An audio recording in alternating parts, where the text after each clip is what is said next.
Outdoors Delmarva covers everything outdoors, including real hunting and fishing situations involving wildlife. Now, we do our best each week to bring you tasteful content, but viewer discretion is advised. Now, enjoy the show. This is Outdoors Delmarva, presented by Gateway Subaru. Higher standards.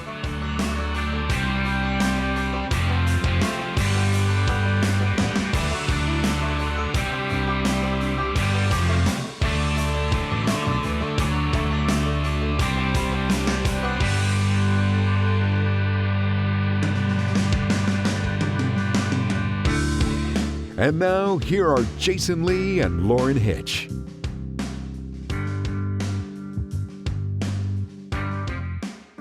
We're celebrating Scorchy Tawes' 103rd birthday. Yeah, and one thing that Scorchy always liked to do was go fishing, and I'm sure that you have a fishtail or two. As a matter of fact, we went rock fishing in the wintertime out in the Chesapeake Bay. And it was as cold as one might expect. And it was terrible. It was a horrible experience.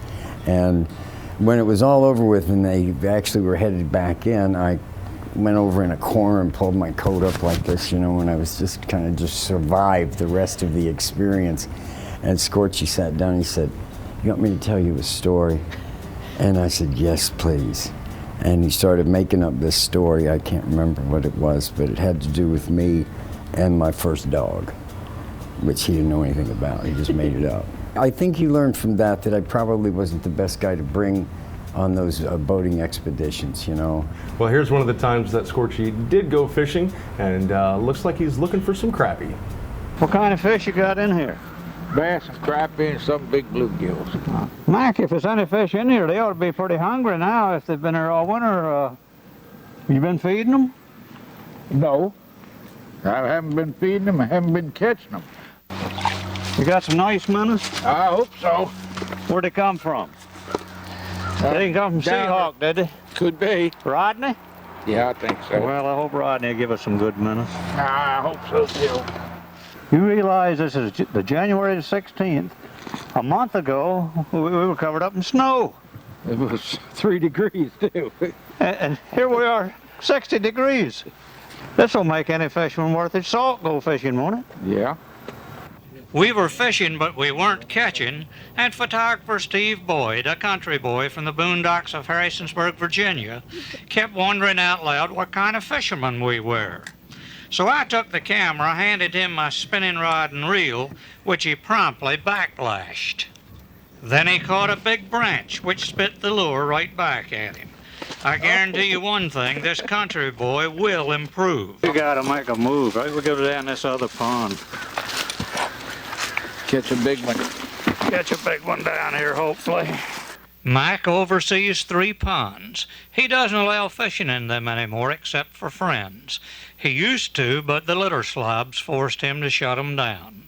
Anyhow, we settled in at the other pond, and Mike started bestowing good wishes on me. I'd like to see you catch a crappie like the one I caught here a couple years ago. How big was he? Well, he weighed about 3.5 pounds. And a good 18, 19 inches long, and just about that thick. Mike, has the sun got to you right here in the middle of January? No, but that crappie did. Mike's wish worked in a hurry. Oh, that's a bass. A bass. There he goes. He's gone. I couldn't had him on the film. I couldn't hold him. I had switched to a spinnerbait. It was readily apparent the fish weren't interested in minnows today. I had several more nice strikes than a real hungry bass nailed me. No, there were no fishing rainbows with hordes of fish at the end for us today. But what the heck? A 60-degree day in mid-January topped off by 2 bass? If that ain't a bonus, I've never heard of one. And there's still 11.5 months left to fish this year. Outdoors Delmarva will be right back. You're watching Outdoors Delmarva, presented by Gateway Subaru. Higher standards.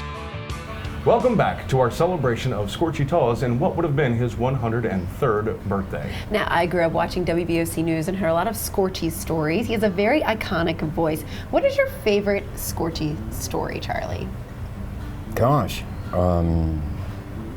It didn't involve me. It was down at Crisfield, and he was meeting another photographer, and it told him to meet him at Gardens. And so he's sitting there in Gardens, which is down there by the depot, and he watches the kid go by, and of course he's got to turn around and come back, and he watches him go by again. And then he comes in and he comes by again. So he says, this isn't working well. So he goes out and waits for him, and he waves him down. And he says, why did you go by? He said, I was looking for the Gardens instead of Gordon's. And Scorchy always thought that was a mistake he should not make. An easy mistake, I'm sure, but a mistake that wasn't made was when he caught up with the Sore Fingers Quilting Club, as you see right here, as we remember Scorchy Tawes, sponsored by Shorts Marine. We found the ladies of the Sore Fingers Quilting Club as busy as little bees. We always have sore fingers. When we get through the one day, we bandage up for the next. So we said, well, we're the Sore Fingers Club. Now, this Sharptown area quintet, who comprise the Sore Fingers Quilting Club, are not rank amateurs. Lumped together, they have 125 years of quilting experience, a huge chunk of it by 86-year-old Ethelyn Jones. I helped my mother a teeny bit, but I didn't do to suit her because she'd fuss with me. I was getting my stitches too long. Ethelyn said she was about 10 or 11 years old at that time, and we wondered aloud how come she got started so young. Because if you didn't have nothing to wrap up into. You had to do it or else. That's it exactly. In addition to Lucille and Ethelyn, Elizabeth Henry, Julia Seabreeze, and Mary Virginia Truitt comprise the remainder of the quilting quintet. They make every conceivable size and design of quilt, and for a good cause. Part of the money goes to the Asbury Methodist Church, and then we have Riverton. Of course, I'm from Riverton Church, so we divide our proceeds. It's a nonprofit, all over our expense that we have into the quilts goes into the churches. You won't find a Sore Fingers Club quilt at the local bazaar or the corner craft shop. If somebody wants a quilt, we get together and we get our top made, and then we put it together and we quilt it. And we might add, they quilt it well, sore fingers and all. Outdoors Delmarva will be right back. You're watching Outdoors Delmarva, presented by Gateway Subaru. Higher standards. Welcome back. We continue to celebrate the life and legacy of Scorchy Tawes. Now, before we get into the beginning of a gunsmith's career, I wanted to talk to Charlie about the beginning of his career with Scorchy Tawes. I was working for another television station, and the only time in my long life that anybody ever offered me a job was to shoot for Scorchy. So I went home and I said, well, honey, I'd do that for free. And she said, you didn't tell them that, did you? I said, no, I didn't think of it. She said, good, Chuck.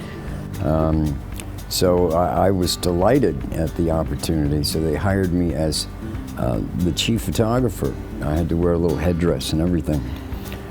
But I got to know Scorchy very well. And he was just a wonderful human being. He was full of kindness for everyone. And he said, can I tell you, he saved my butt one time? Yes, sure. You might not want to use that part. We're definitely using that part. But I was in a lot of trouble. And, oh no, I had quit. I had seen too many dead bodies for a week. And another one cropped up, and I said, I ain't going. I was editing. And I said, I'm not going to do it, and I walked out the door. And Scorchy called the general manager. I went to see him and said, I'm tired of training photogs. And Paparella's a good shooter. He's got a good eye. It's this one. And And he said, I don't want to train any more photogs. If I don't have him, then I'm just going to stop. And they didn't want to lose him. So reluctantly, I'm sure, they allowed me to come back into the fold. And I never strayed again. I mean, I realized what a foolish thing that had been. Well, we're certainly glad that you didn't quit as we continue to remember Scorchy Tawes, sponsored by Schwartz Marine. There are very few full-time gunsmiths on Delmarva. The trade of gunsmithing is not alive and well. Oh, it's completely dying.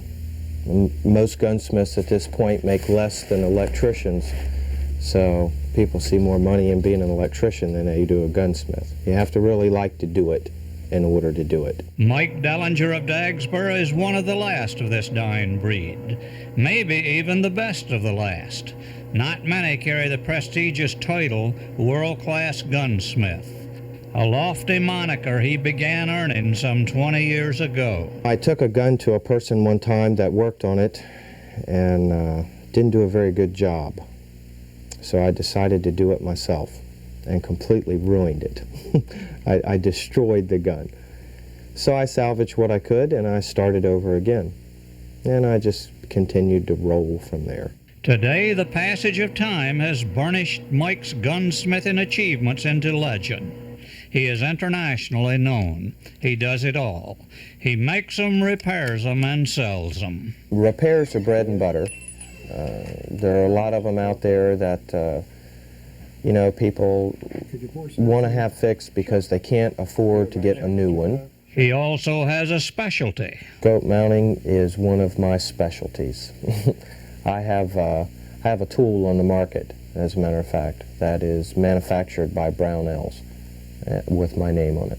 As for making custom guns, I have the capability to build them from scratch, but it's cost prohibitive for people to pay me to build it absolutely from scratch. what price range do your custom guns run? Stripped down models run from $850 and top of the line can run to $16,000. What do you hunt with a $16,000 rifle? Anything you want to.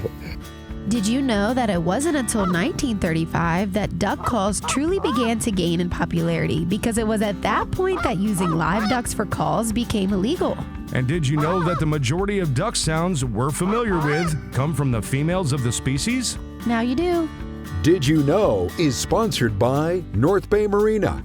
Outdoors Delmarva will be right back.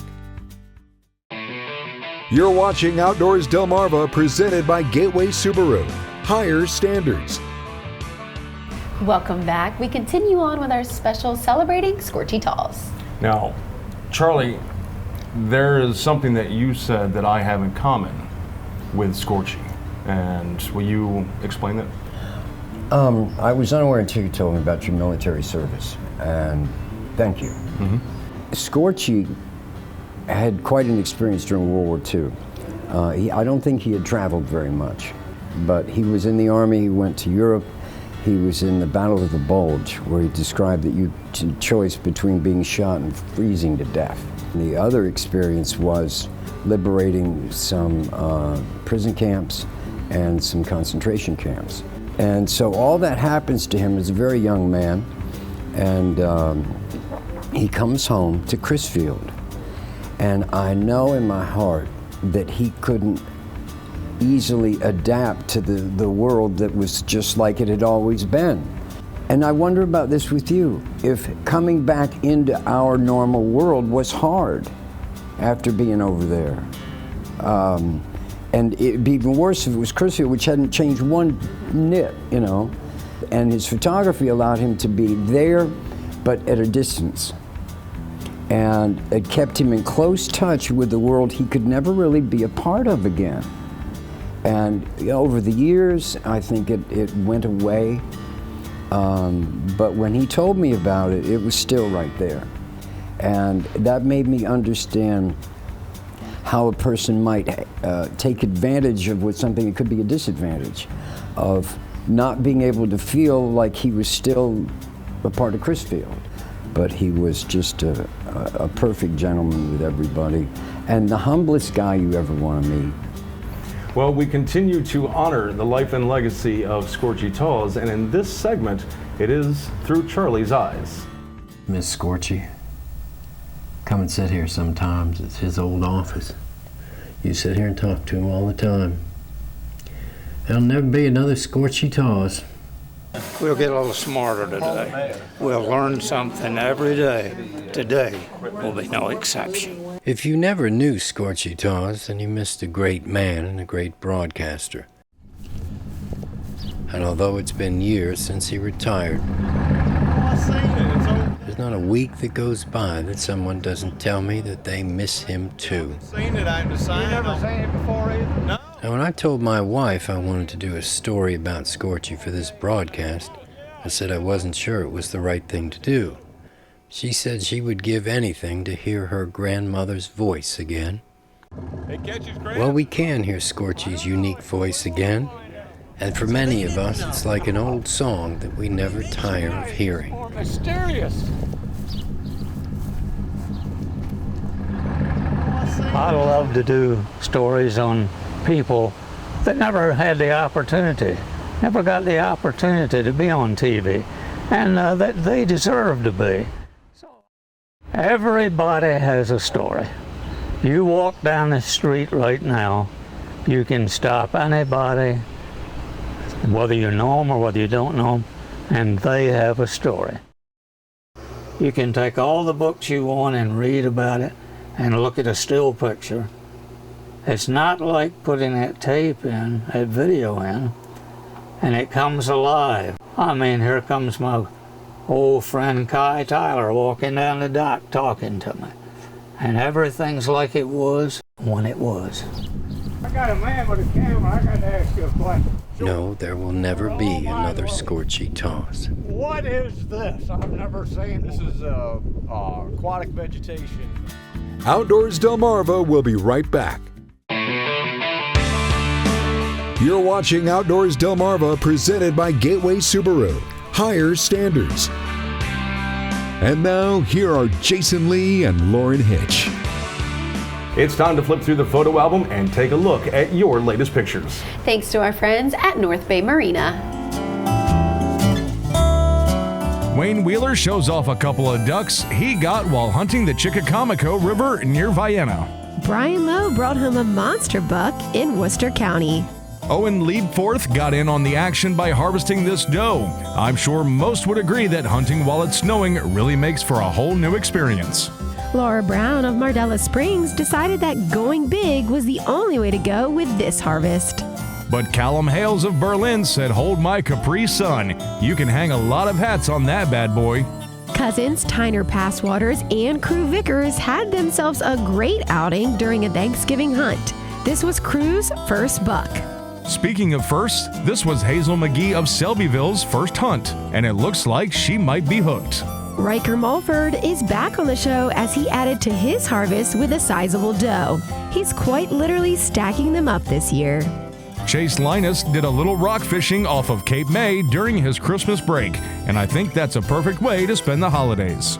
And Ray Harper found an eastern king snake up in the First State. These non-venomous snakes aren't easy to come by as they spend the majority of their days hidden beneath objects or underground.